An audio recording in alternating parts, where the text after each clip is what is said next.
ফের বিতর্কে তৃণমূল সাংসদ মহুয়া মৈত্র। মঙ্গলবার সংসদ কক্ষে অবমাননাকর শব্দ ব্যবহার করার অভিযোগ উঠল কৃষ্ণনগরের সাংসদের বিরুদ্ধে। মহুয়ার এই ব্যবহারের সরব হয়েছেন বিজেপির সাংসদরা।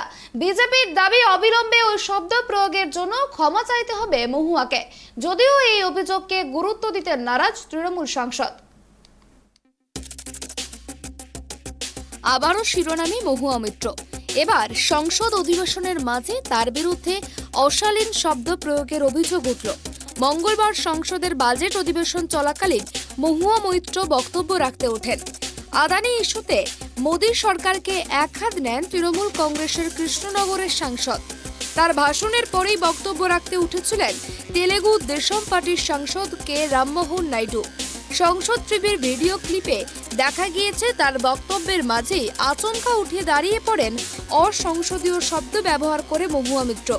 সঙ্গে সঙ্গে সংসদরা সরব হন মহুয়ার বিরুদ্ধে। শুরু হয় বিতর্ক। মহুয়া মৈত্রর ওই ভিডিও ক্লিপিং সামনে আসতেই নিন্দার ঝড় উঠছে রাজনৈতিক মহলে। প্রশ্ন উঠছে তার সংস্কৃতির শিক্ষা নিয়েও। মহুয়া মৈত্রের সংসদে এহেন আচরণের বিরুদ্ধে সমালোচনা ঝড় উঠেছে। সংসদের মধ্যেই সরব হয়েছেন বিজেপির সাংসদরা। প্রকাশ্যে তাকে ক্ষমা চাইতে হবে বলে দাবি তোলা হয় লোকসভায়। গোটা ঘটনাকে কেন্দ্র করে দিনভর উত্তাল হয়ে ওঠে সংসদ। মঙ্গলবার লোকসভার স্পিকার ওম বিড়লার অনুপস্থিতিতে তাঁর পদ সামলাচ্ছিলেন বিজেপি সাংসদ ভারুক্রুহারি মেহতাব।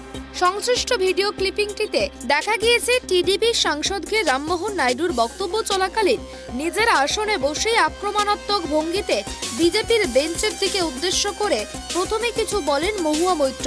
তারপরেই আচমকা উঠে দাঁড়ান তৃণমূল সাংসদ। তখনই তার মুখে শোনা যায় অসংসদীয় শব্দ, যাকে কেন্দ্র করে হইচই শুরু হয়ে যায় লোকসভায়। এদিকে মহুয়া মৈত্রর মাইক তখনও বন্ধ হয়নি। এর জেরে তার সেই কথা সম্প্রচারিত হয়ে যায় গোটা লোকসভায়। স্পিকারের আসনে থাকা ভারুক্রুহারি মেহতাব জানান, অসংসদীয় শব্দ প্রয়োগ করেছেন মহুয়া, তবে তার রেকর্ড থেকে বাদ দেওয়া হবে। সংসদ বিষয়ক মন্ত্রী প্রহ্লাদ যোশীকে তিনি অনুরোধ করেন এই বিষয়ে তৃণমূলের সঙ্গে কথা বলতে। প্রহ্লাদ যোশী পরে জানান, তিনি তৃণমূলের লোকসভার নেতৃত্বের সঙ্গে কথা বলবেন এবং মহুয়াকে ক্ষমা চাইতে বলবেন। সূত্রের খবর, বিজেপির সাংসদ রমেশ বিধুরিকে উদ্দেশ্য করে ওই অসংসদীয় ভাষার প্রয়োগ করেন তৃণমূল সাংসদ। প্রসঙ্গত, লোকসভায় কড়া ভাষায় কেন্দ্রকে আক্রমণ করেন মহুয়া মৈত্র। বিগত কয়েকদিন ধরেই আদানি ইস্যুতে বারংবার মোদী সরকারকে আক্রমণ শানিয়েছে বিরোধীরা। বারংবার মুলতবি হয়েছে সংসদ। তবে মঙ্গলবার সংসদের অধিবেশনে যোগ দেন বিরোধীরা। রাহুল গান্ধী সহ একাধিক সাংসদ আদানি ইস্যুতে সরব হন। ঝাঁঝালো বক্তৃতা দেন মহুয়া মৈত্র। কৃষ্ণনগরের তৃণমূল সাংসদ বলেন, আমি খুব ভারী হৃদয় নিয়ে আজকে বলতে বাধ্য হচ্ছি, লোকসভা শুধু একটা হল নয়, তার থেকেও বেশি কিছু।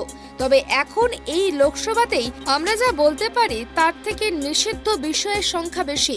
বিজেপি সাংসদরা বারবার আমার কথায় বাধা দেন। প্রশ্ন তোলা হয় মহুয়ার পেছনে কারা রয়েছেন, কিন্তু সত্যি কথা হলো মহুয়ার পেছনে কেউ নেই। মহুয়া